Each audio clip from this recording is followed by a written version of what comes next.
Because I know so many people that have been depressed, including myself, and it's never ever a nice thing. But what I actually wanted to focus on was, how do you get over depression? Because a lot of people believe that you can't get over it, like it's a chemical imbalance, it's a genetic thing, it's something that you're born with, which I don't disagree with. I think that's probably true, but the point is that when you have depression and you believe it's genetic and you believe that it's a chemical imbalance, which it is a chemical imbalance, I know, but it's a chemical imbalance, you've got no control over it, it makes you quite powerless. And actually there are loads of people that have had depression and found a new way of doing things and have gotten over it.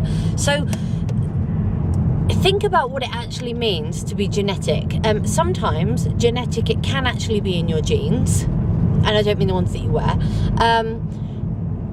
as in your mum had it, your dad had it, your granddad had it, your great granddad had it, and it's this family theme that you have. Or it could just be that actually it's a learnt behaviour, that you've learnt it from other generations, and therefore you've taken on that behaviour, and then you might pass that behaviour on to your children, and then they might pass that on to their children, and so on. There's no right or wrong answer here. Depression is horrible, and if you've got it, you need to seek help and make sure that you're getting the right level of support. And life coaches are really great for that, because you don't always need to reach for the pills. You don't always need to get pills for the anxiety that comes with it. There are things that you can do, and I've spoken about in my other videos, you know, things like meditating every single day makes a massive difference. And now I understand that when you're depressed, that can be really difficult to want to do. So I keep talking lately about how you can't eat the whole elephant, you just need to have a little chunk at a time. And it starts with really doing something tiny, like being grateful for what you have and writing that down. That's an easy thing to do. No matter how depressed you are, that's an easy thing to do. If you are wanting to really overcome depression, you will do these things because you really want it to happen. When you're in a state where you find that you're not doing these things and you don't want to write it down, it will be partly that you don't want to let it go because the depression is serving you in a positive way. What I mean by that is people flock to you. They will give you a level of attention, a level of love, and you'll feel significant with them. So it's meeting some basic human needs. And if you really, really question yourself, that will resonate with you, because that's actually the basis of most depression. That it does serve you positively. Any behaviour serves you positively, but depression, it you know, it's a bit more tricky. So if you're depressed and you're wanting to get over it and you really can't see how, obviously I'm going to recommend getting a life coach, and obviously I'm going to recommend me because I've been depressed. So contact me, because depression's horrible, it can take over your life, and I like to make a difference.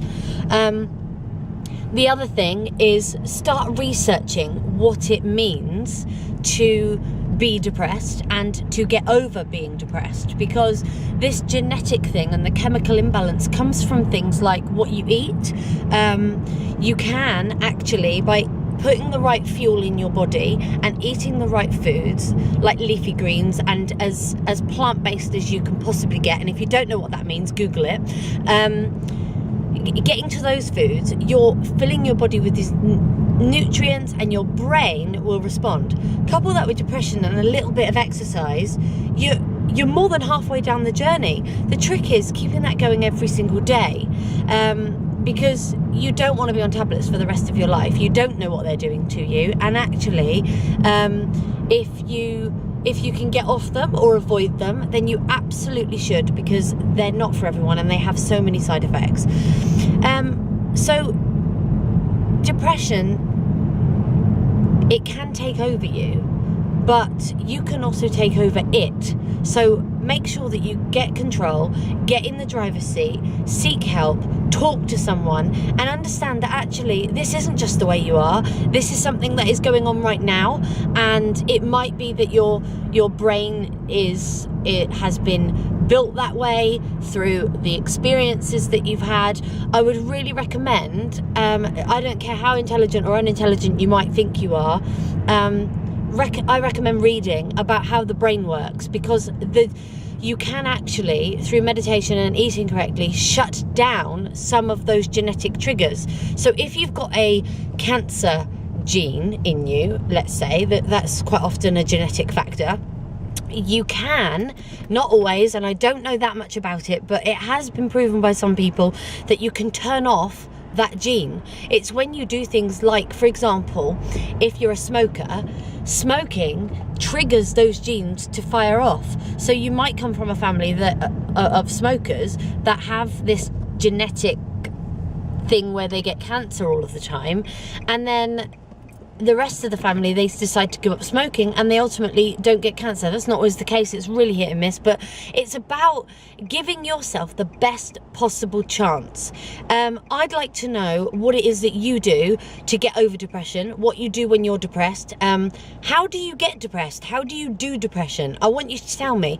And I want you to also tell me how long you've been cured of depression, and do you ever, if you're going through a stage at the moment where you're not depressed, do you think that you'll ever get depressed again? Because that's a big factor. Comment below and subscribe to the channel, and then you can get videos every single Wednesday just like this one. I'm Tracey-Anne from Tracey-Anne Coaching, and I'm here to make change for a better life.